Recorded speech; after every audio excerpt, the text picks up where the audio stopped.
Hej og velkommen til denne video, som skal handle om en refleksion omkring begrebet de digitalt indfødte, som er introduceret af Mark Prensky. Som også er det første, jeg kigger på lige om lidt. Og så skal vi kigge på lidt om, har det betydning for undervisningen ifølge Prensky? Skal man gøre noget anderledes? Har han fat i noget? Og hvor halter hans teori eventuelt? Og der hvor den så halter, hvor er det så i stedet for, at man måske skal sætte ind? Mark Prensky, han skelner mellem to typer. Der er de digitalt indfødte, som er født i 1980 eller senere, og som er opvokset med computerteknologien. Og derfor er de også flydende i computerteknologiens sprog. De er dygtige, de kan bruge stort set alle teknologiske remedier og programmer og sociale medier osv. Samtidig så er de gode til at multitaske.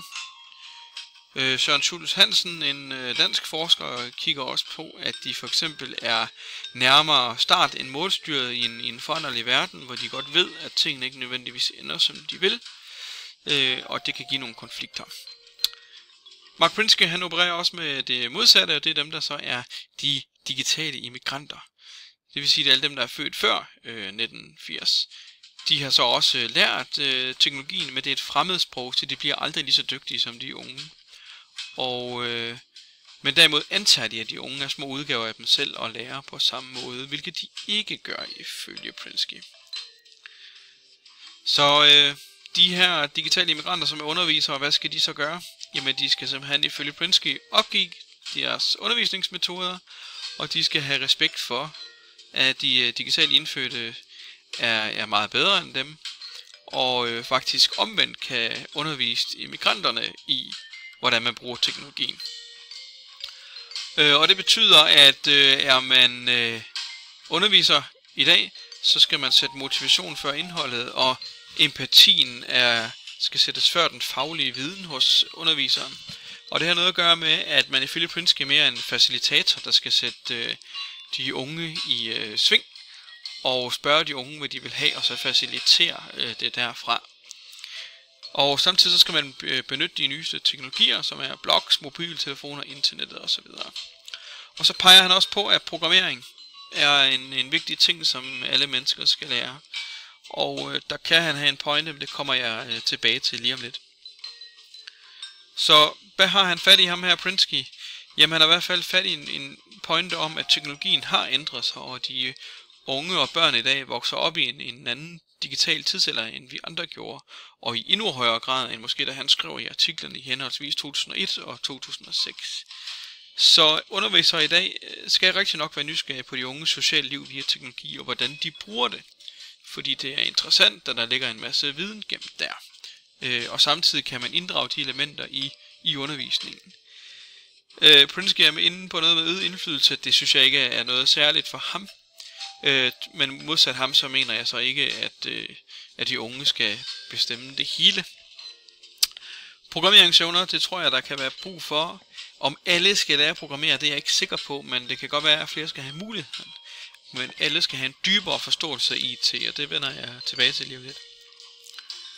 Så hvor halter den så? Jamen den hollandske forsker Van der Vente kigger på, at har lavet en undersøgelse, der viser, at der sådan set ikke er forskel på de digitalt indfødte og immigranterne. Så dermed ophæves hans pointe jo delvis. Men der er stadigvæk det tilbage, at der er forskel på, hvordan man bruger teknologi. Og Holmbo Peter er jo også inde på noget af det samme, at fordi man bruger det meget, så er man ikke nødvendigvis god til det. Og Dorte Carlsen har i en af videoerne kigget på, at eleverne skal stadigvæk lære at fordybe sig og læse i kontekster og være kritiske. Og det er ikke naturligt i den måde, man bruger IT på som ung menneske. Jeg synes selv, at IT er blevet enormt brugervenligt, og det gør, at alle kan bruge det i mange sammenhæng. Desværre går det lidt ud over elevernes dybere forståelse af det, og det skal man kigge på. Samtidig så spiller IT så stor en rolle i samfundet i dag, og selvom man er ung eller ældre, så er det svært at have overblik over, hvordan det påvirker en, mens man er i det. Så der har jeg også nogle idéer til, hvordan man kan kigge på det. Så hvad skal man? Jamen, man skal absolut inddrage eleverne og deres oplevelser. Men man skal huske de didaktiske overvejelser, når man bruger teknologien, og reflektere over det og evaluere det løbende, også sammen med eleverne. Og teologien i undervisningen kræver nemlig løbende refleksion, men det er ikke kun dem, man bruger i undervisningen, det er også det, de bruger i hverdagen. Det handler om at blive klogere på, hvad gør jeg selv med IT, hvordan bruger jeg det, og hvordan påvirker det mig.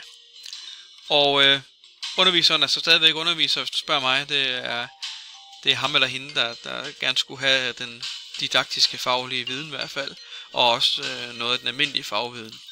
Men elever skal i gang, de skal være med, og de skal bruge IT, og de skal skabe produkter, og de skal gerne selv ned i materien og have ved det. Og så skal de have en dybere forståelse for, hvordan teknologi fungerer og bliver lavet. Det er ikke nok at kigge på og synes, en app er fed. Man skal ind og kigge bagved, hvad ligger der egentlig bag ved appen, og hvordan har man lavet den. Det var det. Tak fordi I så med. Det er jo en kort video, så der er jo meget at diskutere i forhold til det, så I må gerne skrive indlæg eller skrive en mail til mig.